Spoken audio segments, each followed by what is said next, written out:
I'll start here at the Amazon Lightsail web console, where I'm already logged in. You can see that I'm looking at the instances section of the console, and there's a big Create Instance button. So let's click that to get started. Next, I can choose the AWS region where my virtual server instance will reside.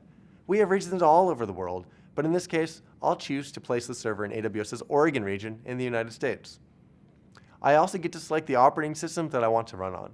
Since I want to deploy a LAMP stack, I'll choose the Linux Unix platform and then select the LAMP PHP 7 blueprint.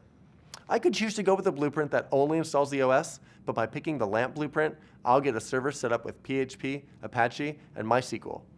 All I'll need to do is add my code to the server.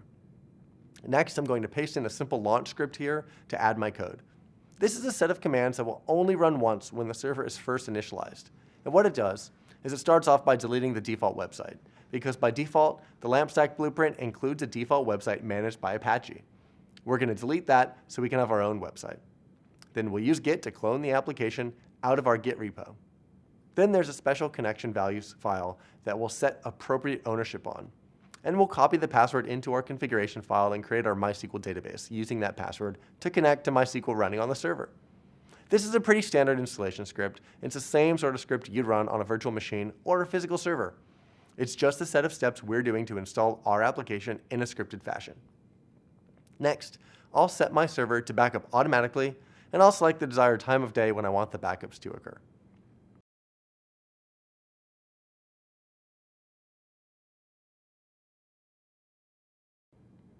Next, I'll pick an instance size. Here, I'll pick the $5 instance. The price of the instance governs the amount of CPU, RAM, disk space, and data transfer that's included. Then I'll name my instance, and since I'm going to be deploying a simple to-do application, I'll name my server to-do. And the last thing I can do, if I want, is to optionally tag my instance. I'll add a tag that identifies this server as the one where I'm running my to-do application. Then I'll click Create Instance and wait just a moment for the server to get created with my application code running on it.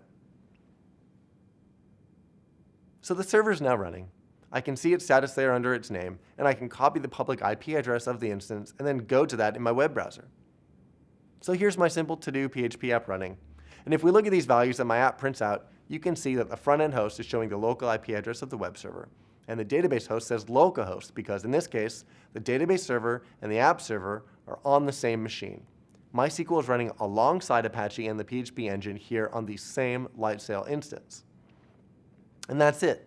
As you can see, it's really easy to get started, and you can be up and running in only a few minutes.